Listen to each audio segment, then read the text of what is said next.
ನಮಸ್ತೆ, ನಾನು ಪ್ರೀತಿಕಾ ಬಂಕೇರ. ರೇಣುಕಾಸ್ವಾಮಿ ಕೊಲೆ ಪ್ರಕರಣಕ್ಕೆ ಸಂಬಂಧಿಸಿದಂತೆ ದರ್ಶನ್ ಅಂಡ್ ಗ್ಯಾಂಗ್ ಜೈಲನ್ನ ಸೇರಿರ್ತಾರೆ. ಈ ಬಗ್ಗೆ ಎಲ್ಲಾ ಕಡೆಗಳಲ್ಲೂ ಕೂಡ ಚರ್ಚೆ ನಡೀತಾ ಇದೆ. ಬಹುತೇಕರು ದರ್ಶನ್ ಮಾಡಿರೋದು ತಪ್ಪು ಅಂತ ಇದ್ದಾರೆ. ಓಕೆ, ಒಂದು ಲೆಕ್ಕದಲ್ಲಿ ನೋಡೋದಾದ್ರೆ ದರ್ಶನ್ ಮಾಡಿದ್ದು ತಪ್ಪು, ನಾವು ಅದನ್ನ ಇಲ್ಲ ಅಂತ ಹೇಳ್ತಾ ಇಲ್ಲ. ಆದ್ರೆ ದರ್ಶನ್ ಅವರು ಕಾನೂನನ್ನ ಕೈಗೆತ್ತಿಕೊಳ್ಬಾರ್ದಿತ್ತು.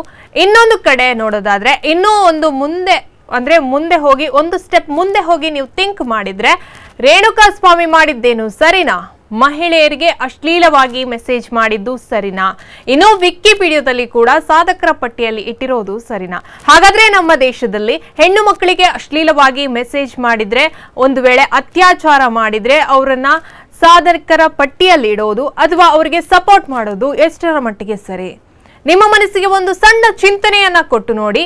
ಯಾರಾದ್ರೂ ನಿಮ್ಮ ಮನೆಯ ಹೆಣ್ಣು ಮಕ್ಕಳಿಗೆ ಅಶ್ಲೀಲವಾದ ಮಾತು ಮೆಸೇಜ್ ಕಳಿಸಿದ್ರೆ, ಅಶ್ಲೀಲವಾಗಿ ಮಾತನಾಡಿದ್ರೆ ನೀವು ಅದನ್ನ ಒಪ್ಕೊಳ್ತೀರಾ?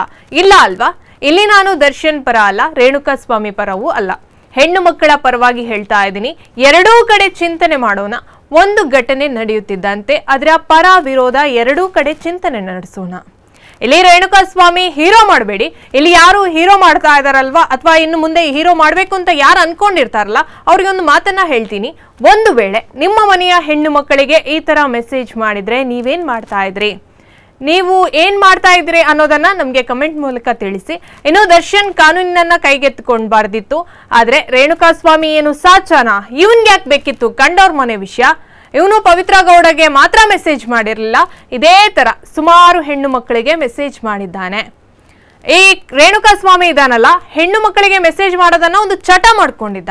ಮನೆಯಲ್ಲಿ ಮುದ್ದಾದ ಹೆಂಡತಿ ಇದ್ರೂ ಕೂಡ ಹುಡುಗಿರಿಗೆ ಮೆಸೇಜ್ ಮಾಡೋ ಚಟವನ್ನ ಅವನು ಬಿಟ್ಟಿರ್ಲಿಲ್ಲ. ಅದೆಲ್ಲ ಓಕೆ. ಒಂದು ಹೆಣ್ಣಿಗೆ ಅತ್ಯಾಚಾರ ಆದ್ರೆ ಅಥವಾ ಅಸಭ್ಯವಾಗಿ ಅವಳ ಜೊತೆ ಯಾರಾದ್ರೂ ವರ್ತಿಸಿದ್ರೆ ಅವರನ್ನ ನಡು ರಸ್ತೆಯಲ್ಲಿ ಗುಂಡಿಟ್ ಕೊಲ್ಲಿ ಅನ್ನೋ ಜನ ಕೊಂದ್ರೆ ಯಾಕೆ ಕೊಂದ್ರಿ ಅಂತಾರೆ. ನೀವು ಅನ್ಬಹುದು ಪೊಲೀಸ್ ಇಲ್ವಾ, ಕೋರ್ಟ್ ಇಲ್ವಾ ಅಂತ. ಹೌದು, ನಮಗೂ ನ್ಯಾಯಾಲಯದ ಮೇಲೆ ಸಾಕಷ್ಟು ಗೌರವವಿದೆ. ಆದರೂ ಸೌಜನ್ಯ ಎಂಬ ಹೆಣ್ಣು ಮಗಳು ಅಕ್ಟೋಬರ್ 9, 2012 ಧರ್ಮಸ್ಥಳದ ಸ್ನಾನಘಟ್ಟದ ಬಳಿ ಬಸ್ಸಿನಿಂದ ಇಳಿದ ಕೂಡಲೇ ನಾಪತ್ತೆಯಾಗ್ತಾಳೆ. ಮರುದಿನ ಆಕೆಯ ಶವ ಪೊದೆಯಲ್ಲಿ ಸಿಗುತ್ತೆ. ಅವಳನ್ನ ಸಾಮಾನ್ಯವಾಗಿ ಕೊಂದಿರ್ಲಿಲ್ಲ, ಅವಳ ಮೇಲೆ ಅತ್ಯಾಚಾರ ಮಾಡಿ ಕೊಲೆ ಮಾಡಿದ್ರು. ಇದಾಗಿ ಘಟನೆ ಒಂದು 12 ವರ್ಷ ಕಳೆದ್ರೂ ಕೂಡ ಅವಳ ಸಾವಿಗೆ ಇನ್ನೂ ಕೂಡ ನ್ಯಾಯ ಸಿಕ್ಕಿಲ್ಲ. ಅದನ್ನ ಬಿಟ್ಟು ನಾನು ರೇಣುಕಾಸ್ವಾಮಿ ವಿಷಯಕ್ಕೆ ಬರ್ತೀನಿ. ಹಾಗಾದ್ರೆ ರೇಣುಕಾಸ್ವಾಮಿ ಒಂದು ಲೆಕ್ಕದಲ್ಲಿ ಅತ್ಯಾಚಾರಿಗಿಂತ ಏನು ಕಡಿಮೆ ಇಲ್ಲ. ನೀವು ಹೇಳ್ಬೋದು ಅವನು ದರ್ಶನ್ ಅವರ ಅಭಿಮಾನಿ, ಅದಕ್ಕೆ ಈ ತರ ಮೆಸೇಜ್ ಮಾಡ್ದ ಅಂತ. ಓಕೆ, ಹಾಗಿದ್ರೆ ಅದಕ್ಕೆ ಅವನು ಮೆಸೇಜ್ ಮಾಡೋದಾದ್ರೆ ಬೇರೆ ಹುಡುಗಿರಿಗೆ ಯಾಕೆ ಮೆಸೇಜ್ ಮಾಡಬೇಕಿತ್ತು? ಇನ್ನು ಆತನನ್ನ ಕೊಲೆ ಮಾಡಬಾರ್ದಿತ್ತು. ನಂತರ ಏನೆಲ್ಲ ಬೆಳವಣಿಗೆ ಆಯ್ತಲ್ವಾ? ಈ ರೇಣುಕಾಸ್ವಾಮಿ ಮನೆಗೆ ಹೋಗಿ ರಾಜಕೀಯ ವ್ಯಕ್ತಿಗಳು ಏನಿರ್ತಾರೆ ಅಲ್ಲಿ ಅವರು ತಮ್ಮ ಬೇಳೆನ ಬೇಯಿಸ್ಕೊಳ್ತಾ ಇದ್ದಾರ. ಅಲ್ಲಿ ಹೋಗಿ ಸಾಂತ್ವನ ಹೇಳೋದಂತೆ. ಇನ್ನು ಗವರ್ಮೆಂಟ್ ಜಾಬ್ ಕೊಡ್ಬೇಕು ಅಂತ ಹೇಳ್ತಾ ಇದಾರಲ್ಲ ರೇಣುಕಾಸ್ವಾಮಿ ಅವರ ಹೆಂಡತಿಗೆ, ಇವನೇನು ಯುದ್ಧದಲ್ಲಿ ವೀರಮರಣ ಹೊಂದಿದವನ?